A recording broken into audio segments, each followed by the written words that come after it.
और आइए अब आपको ले चलते हैं, ये दिखाते हैं कि कौन सा जातीय समीकरण किस तरीके से काम करता हुआ, मजहबी समीकरण किस तरीके से काम करता हुआ क्या दिखाई देता है। मुसलमान डोमिनेटेड 20 सीटों में क्या दिखाई देता है।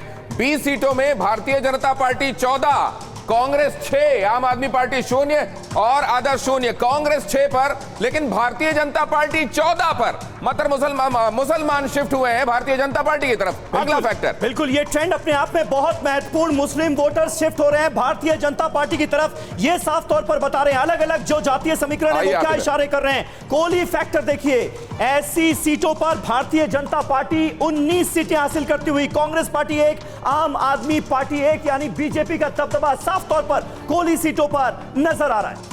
और आइए अब अगली ओबीसी सीट्स की तरफ ले चलते हैं आपको। 50 सीट्स ऐसी हैं जिनमें ओबीसी निर्णायक हैं, उनमें से भारतीय जनता पार्टी 39। मतलब मुस्लिम फैक्टर के बाद ये देख लीजिए ओबीसी को लेकर तो खैर भारतीय जनता पार्टी काम कर भी रही थी। भारतीय जनता पार्टी 39, कांग्रेस 8, आम आदमी पार्टी 1 और अदर्स 2। ओबीसी का ये प्रेफरेंस रहा है। अब अगला फैक्टर दिखाते हैं। 48% वोट बैंक है गुजरात में ओबीसी का, और इसीलिए सुदान गढ़वी को भी, एक ओबीसी को आम आदमी पार्टी ने सीएम चेहरा बनाया था। पाटीदार फैक्टर देखिए, भारतीय जनता पार्टी 33 सीटें, कांग्रेस 4। पाटीदार आंदोलन ने क्या कमाल किया था पिछली बार, अगर कांग्रेस के नजरिए से बात की जाए बहुत फायदा हुआ था। 77 सीटें, आज कहां पहुंच गए। 4 सीटें आम आदमी पार्टी, 2 सीटें और अदर्स का खाता नहीं। एससी और एसटी का फैक्टर क्या रहा इस बार, किस तरीके से उन्होंने प्रेफर किया वोट देना, वो जरा देखिए। भारतीय जनता पार्टी की तरफ 13, कांग्रेस 0, आम आदमी पार्टी 0, अदर्स 0। गुजरात में 13 सीटें ऐसी हैं जहां एससी एसटी वोट प्रभावी हैं और भारतीय जनता पार्टी की तरफ 13 की 13 प्रेफरेंस की तरफ। यह बताता है कि एससी एसटी के लिए सीधे भारतीय जनता पार्टी की तरफ उम्मीद है। एससी फैक्टर दिखाया, अब एसटी फैक्टर देखिए। ट्राइबल फैक्टर किधर जाता हुआ दिखाई दे रहा है। बिल्कुल, ट्राइबल फैक्टर बड़ा अहम है गुजरात में। अगर बात की जाए भारतीय जनता पार्टी, देखिए साफ तौर पर दबदबा नजर आ रहा है 23 सीटों के साथ। कांग्रेस पार्टी 2, आम आदमी पार्टी 2, यानी ट्राइबल एरिया में भी बीजेपी की बम बम साफ तौर पर नजर आ रही है गुजरात के अंदर। भारतीय ट्राइबल पार्टी का जो सहारा लेना पड़ता था चीजें, वो अब देखिए अर्बन और रूरल के हिसाब से चीजें किधर गई हैं। अर्बन फैक्टर आपको दिखाते हैं। 73 सीटें ऐसी हैं जो शहरी क्षेत्रों के तौर पर कॉन्स्टिट्यूएंसीज गिनी जाती हैं। अब देखिए उनमें से क्या हुआ, 65। वैसे भी अर्बन का राजा रहा है भारतीय जनता पार्टी। 65 उसने अपना गढ़ जो है अभेद्य रखा है। 65 के साथ कांग्रेस के पास 7, आम आदमी पार्टी 0 और अदर्स 1। अब लेकिन अगला फैक्टर देखते हैं, ग्रामीण फैक्टर। वो क्या भारतीय जनता पार्टी की तरफ रूरल वोट प्रेफरेंस भी रहा है क्या? बिग ब्रेकिंग, गुजरात के खटलोडिया से बीजेपी के भूपेंद्र भाई पटेल जीते। भूपेंद्र पटेल सीएम जीते और भूपेंद्र पटेल सीआर पाटिल को मिठाई भी खिलाए। अब जरा देखिए रूरल। बिल्कुल, रूरल जहां पर कांग्रेस पार्टी का ठीक ठाक दबदबा माना जाता है, खासतौर पर नॉर्थ गुजरात के इलाकों में। लेकिन आप देखिए अब जो ग्रामीण वोटर भी है वो भी पूरी तरह से बीजेपी के साथ किस तरह से नजर आ रहा है। ये सीटें बता रही हैं, 87 सीटें कांग्रेस के खाते में, सिर्फ 14 सीटें आम आदमी पार्टी ने यहां पर उलटफेर किया है। और अब आपको बताते हैं पहले चरण में क्या हुआ, फेज 1 में क्या हुआ, 89 सीटों में क्या हुआ। 89 सीटों में भारतीय जनता पार्टी को 73 गई, कांग्रेस को 10, आम आदमी पार्टी को 5 और अदर्स को 1। अब आपको दिखाते हैं 93 सीटों में क्या हुआ।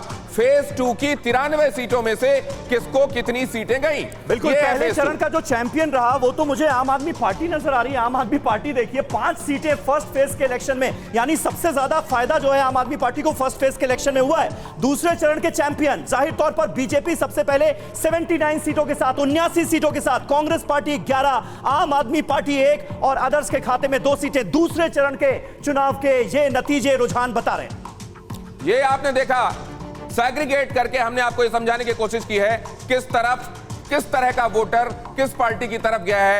ये अर्बन रूरल के हिसाब से भी दिखाया हमने आपको और जातियों के हिसाब से भी दिखाया। ये भी दिखाया कि मजहब के हिसाब से आप शिफ्टिंग क्या हो रही है। आप दिखाते हैं आपको रीजन वाइज। लेकिन पहले अनाउंसमेंट, गुजरात के माचुरा से बीजेपी के हर्ष सांघवी जीते।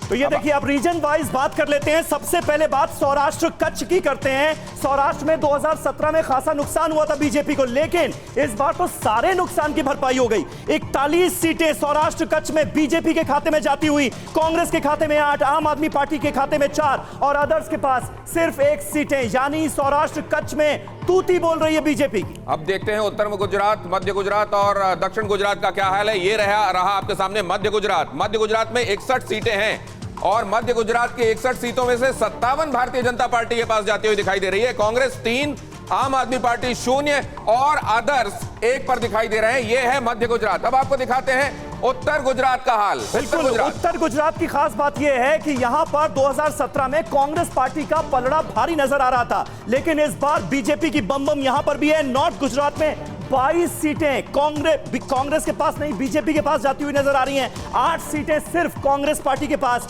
1 सीट आम आदमी पार्टी के खाते में जाती हुई नजर आ रही है और अदर्स के खाते में 1। और अब आपको दिखाते हैं साउथ गुजरात। ये है साउथ गुजरात की 35 सीटें, 35 में से 32 साउथ गुजरात की 35 में से 32 भारतीय जनता पार्टी, कांग्रेस 2, आम आदमी पार्टी 1 और अदर्स 0। ये रहा जोन वाइज, रीजन वाइज हमने आपको बताया गुजरात में क्या हुआ है अलग अलग जगहों में। लेकिन अब देखिए हिमाचल में जातियों का समीकरण क्या कहता है और कौन किसके साथ गया है। सबसे पहले हम आपको दिखाते हैं एससी फैक्टर क्या हुआ है। शेड्यूल कास्ट फैक्टर 17 सीटें ऐसी जिसमें शेड्यूल कास्ट फैक्टर प्रभावी। इसमें से भारतीय जनता पार्टी 9, कांग्रेस 8, आम आदमी पार्टी 0, आदर्श 0। मतलब एससी थोड़े से एज के साथ टिल्टेड दिखाई दे रहे हैं भारतीय जनता पार्टी की तरफ। ये है ST factor Bharatiya Janata party 1, Congress 2, आम आदमी पार्टी आदर्श। मतलब उधर जो आपको भारतीय जनता पार्टी की तरफ झुकाव दिखाई दे रहा था एसटी का झुकाव थोड़ा कांग्रेस के साथ दिखाई दे रहा है।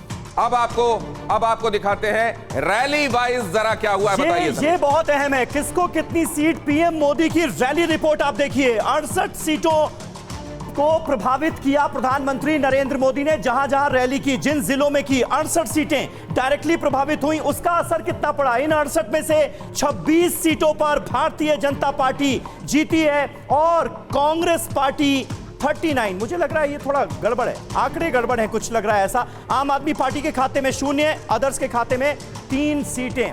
और अब अमित शाह ने जहां जहां रैलियां की, इस बार बीजेपी के आला नेतृत्व ने पूरी ताकत झोंक दी थी, अगर यह कहा जाए तो बिल्कुल गलत नहीं होगा। अमित शाह की जो रैली रिपोर्ट है वो आप देखिए। 12 सीटें थीं जो डायरेक्टली प्रभावित हुई, 5 सीटों पर बीजेपी, 6 पर कांग्रेस, आम आदमी पार्टी का खाता नहीं खुला, अदर्स के खाते में 1।